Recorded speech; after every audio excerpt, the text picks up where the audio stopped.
O hórreo é unha das construcións máis características da paisaxe rural de Galicia, que só falta no leste de Ourense e sueste de Lugo. Ideado para secar e conservar o gran, está montado sobre uns pés que o protexen da humidade da terra, e ten uns tornarratos que dificultan o acceso dos roedores ao froito que dentro del se garda. Inicialmente deberon de ser feitos como grandes cestos, e por iso un dos seus nomes é canastro. Pero xa no século XIII aparecen hórreos nas ilustracións do Códice das Cantigas de Santa María. O nome que parece máis estendido é o de canastro, que evoca que na orixe os hórreos deberon de ser uns grandes cestos, como aínda se conservan algúns, pero que por seren de vergas trenzadas son pouco duradeiros e acabaron facéndose de pedra. Esta denominación representa case un 30% dos 274 puntos estudados en Galicia e é característica das provincias de Ourense e Pontevedra. A variante canasto é de Ribadavia e do Pereiro de Aguiar en Ourense, de Castro de Rei en Lugo e de Moaña, Cobres e Figueirido en Pontevedra.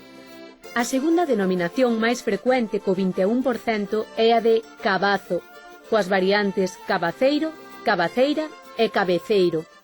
Cabazo é da zona oriental de Lugo, de Ribadeo e Mondoñedo, a Suarna e Pedrafita, pero tamén de Bergantiños, de Mazaricos, Muxía, Laxe, Lavacolla e As Pontes.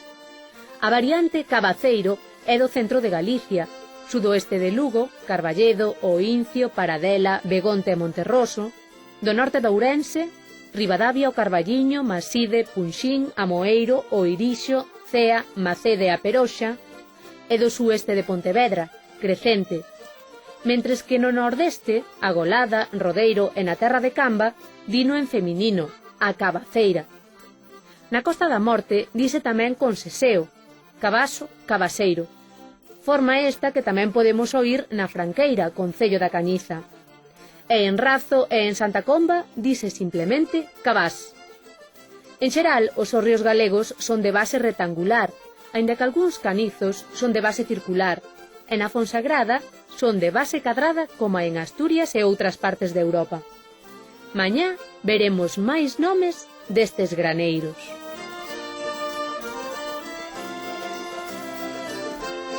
Ben falado. O teléfono que se pode levar no peto chamámoslle móvil. froito seco que é moi malo de abrir. Las... ¿Ves cómo sabes?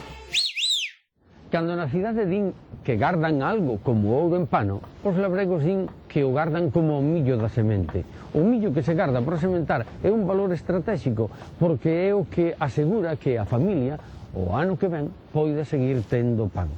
Pola contra, na aldea, a riqueza maior é ter millo vello no canastro, porque iso significa que un ten recursos. A expresión utilízase mesmo no xogo. O que vai de primeiro con moita distancia pode permitirse o luxo de perder algunha man porque segue indo de primeiro. Canastro é o nome dos hórreos, como viron, en boa parte da metade sur de Galicia. No centro de Galicia un canastro é un cesto, por iso en Vilalba din: se queres ter bo canastro, corta os vimbios en marzo. Por esa parte de Galicia os hórreos chamanlle cabaceiros, por iso din abril chovedeiro, enche o cabaceiro.